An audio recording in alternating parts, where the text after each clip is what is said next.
John Scott here with Vic Carucci as we try to anchor ourselves here in an incredibly windy Highmark Stadium, albeit it's in the 50s. What a drastic change from the weather we saw for most of the game as the Bills falling to the Eagles 13-12.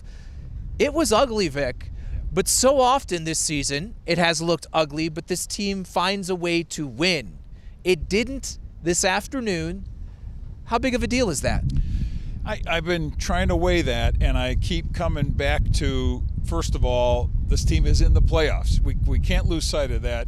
And the outcome of this game, we really don't know what the true impact of that is relative to the playoffs. But there are things you don't like to see, and let's start with the fact that the offense was horrible. Josh Allen was terrible, played about as bad a game as he's played in his career, let alone this season, and he's had some clunkers this season. But again, against a really good defense, and on a day when Buffalo's defense played well enough, you would think, to give them more than a fighting chance in the postseason. I want to start on offense because that's going to be the talking point. It has been the talking point here. So often it is slow start, slow start, slow start.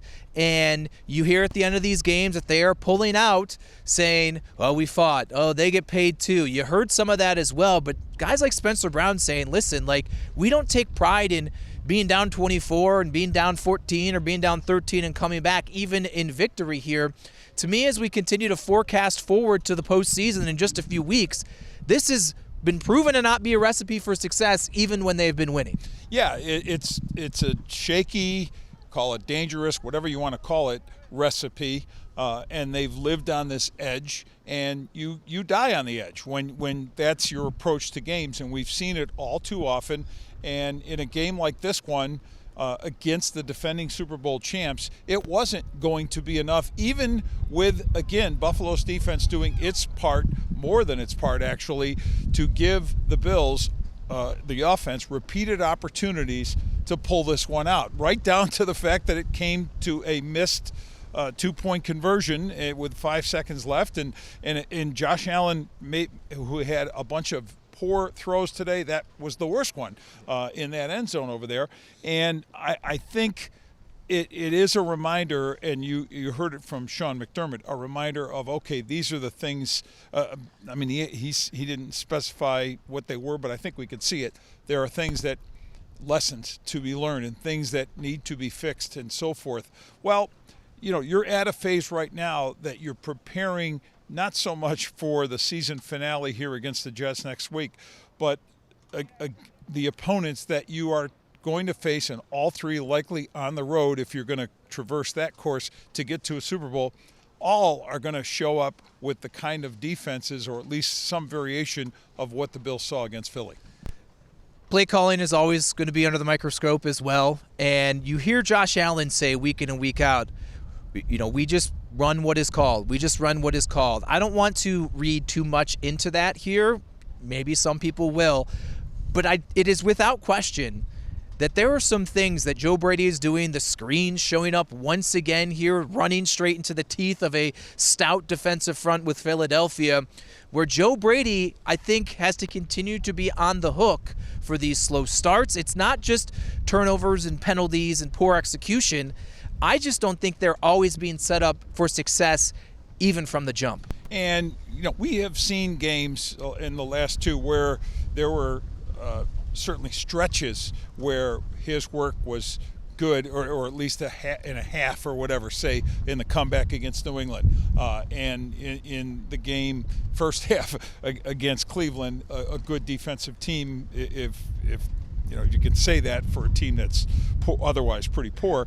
But when you look at Joe Brady's work in this particular game, and again, there were moments when the play calling and scheming on a whole drive, you said, all right, that was pretty good. But by and large, you and I sit next to each other in the press box, and we looked at each other and said, really? That's the call? And yeah, you begin to wonder how much of that conversation goes on, or at least the thought process of Josh Allen, of players. I am not in any way suggesting that I know he's not happy with what Joe Brady's doing. I think he'll always vocally support him very strongly. Sean McDermott certainly didn't go there, but in his general way of saying there are things to learn from and things to fix, I would be shocked if play calling, coaching, whatever wasn't part of that list. Let's talk about one final thing, and it's the biggest when it comes to this offense, and it's Josh Allen's health. He's now been sacked 40 times, 5 in this game. We see the foot. He powered through it. Sean McDermott saying it got better and better each day as the game went along. It got sore once again. Had x-rays negative. This is not going away. And as much as Josh and maybe Sean said, hey, it didn't impact him today, I absolutely think it did. Yeah, I'd be very surprised if that foot didn't create some level of problem on a day when he was hit as much as he was, when he went down on his back. He had, big guys on him and on that foot, on his leg, on his ankle, whatever. It certainly looked like an issue, and his mobility, which is a huge part of his game, wasn't really functioning at the highest level. I'm going to say no, just based on the eyeball test. I don't know he'll tell you otherwise, and he's always going to say, yeah, I'm good. Okay, we accept that, but our eyes tell us differently, and I thought in a game where you had as much speed as the Eagles defense presents and the pressure packages that their great defensive coordinator, Vic Fangio, orchestrated in this game, Josh Allen was at a loss to escape. And how many times have we seen him with the kind of pressure he was seeing in this game where he got out of it, where he made something else happen? For the most part, he couldn't do that. And you could see his frustration in being unable to do that. How much of that was the foot, or how much of it was the pure speed and talent of the Eagles defense? Maybe a little of both. Let's go to the Bills defense, because, boy, have we hammered them a lot on this side of the coin. For many, many games, rightfully so. But they were sensational. I'm going to say in this one, the only touchdown they allowed was because of the setup by the fumble by Josh Allen here. But they had 6 or 7 punts they were forcing the Eagles 3 and out to keep them in the game in the second half. They didn't score any points there. I think if you're going to look for a positive coming out of this one, you have to say Saquon Barkley may not be having Saquon Barkley a year ago, but he's still Saquon Barkley, A.J. Brown, Devontae Smith, Jalen Hurts. Those guys are all still dogs out there, and this defense stood up to them, and it's arguably their best game of the year. Easily. And Saquon Barkley came into this game on a 3-game streak, right, of averaging, I believe, better than 100 yards, and certainly 3 of his better games of the season. And they did a wonderful job of him. They didn't let him or the Eagle running game take control of the tempo. Now, you could also say that the Eagles offensively, because they could see how their defense was playing and how poorly the Bills' offense was playing, minimize their chances. They didn't take risks that for them could have compromised their defense. So they played to the strength of that. But it looked like Jalen Hurts was, when he dropped back, no answers, few answers. I mean, yeah, he made some plays, but minimal. And yes, the pass rush was strong. I think we have some criticism of Joe Brady's coaching on the offensive side. How about praise for Bobby Babich, the defensive coordinator, for Sean McDermott? It's his scheme, and how well all of that was put together and executed. Especially with no Daquan Jones, no Jordan Phillips, nor Jordan Poyer on that side of the football. So they really stood up and stepped up with even being undermanned. Terrell Bernard going down once again. Shaq Thompson thrust into action. Shaq Thompson doing what he's done when put into action most of this season, making plays. It seems like we are able to dodge the question because Bernard's health or Thompson's health has not allowed it. But either way, it just seems like this team is better defensively when Shaq Thompson is in the middle as opposed to Terrell Bernard. Yeah, that's just a fact. We've seen it multiple times. So, it has to be said. Again, I think they're a better team when they have all of their people and the depth healthy and key contributors, because remember, there are rotations, there are different roles for people, but so taking Terrell Bernard out of the mix completely, not the best thing for the defense. But on a day when key stops were being made and big plays were being made, or again big stops, Shaq Thompson was at the heart of it all. Let's go to next weekend. And we'll get into the final game in Highmark Stadium potentially at a different time.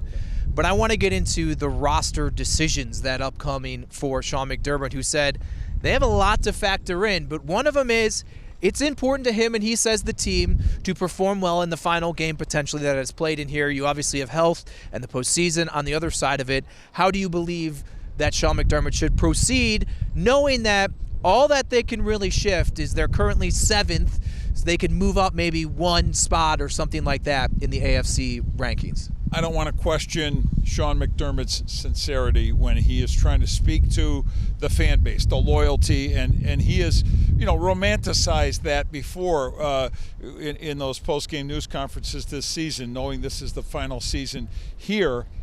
But I'm going to be curious about how he truly approaches that Jet game from a personnel standpoint, because let's go back to the beginning of our conversation. They're in the playoffs. That no matter what happened against the Eagles, that doesn't change, and their standing probably, where they are with seeding, wasn't, in my view, dramatically. I know there's a lot of permutations, a lot of ways you can make yourself dizzy looking at it, but frankly, did the loss? I know it took them out of the chance, and it was a slim one, to get the division championship, and that would have given them at least one home game, right? But when you're just talking about the base fact that they're in the playoffs, that's the. I'm going to put this down. We'll keep rolling, and we'll finish that thought. Look at that. I am in peak form, Vic. Let me see. I have Josh Allen vision right there. That's the priority, and personnel usage should factor into that. If Josh Allen takes one snap just to keep a streak alive, fine, get him out of there. And if you can't beat this woeful Jets team with Mitch Trubisky, I don't know what you can do. I mean, many starters should see little, if any, action. It should all be about preservation. The playoffs are it. Your season's over if you lose there. So I'd say that has to be the top priority. And as we look to go across the street, the wind is not supposed to be nearly as bad, so maybe things like that will never happen again. That was a great catch, boy. Dude, I was on point. Sure. Jackson's loving it right there. Bills, Jets next weekend. We still don't know exactly when. They're going to have to wait. Maybe by the time you watch this, we'll know the exact schedule here, but there are Saturday and Sunday games as well. So we'll find out. But Bills and Jets wrapping things up probably here inside Highmark Stadium some point next weekend. With Vic Carucci, I'm John Scott for Channel 2 Sports.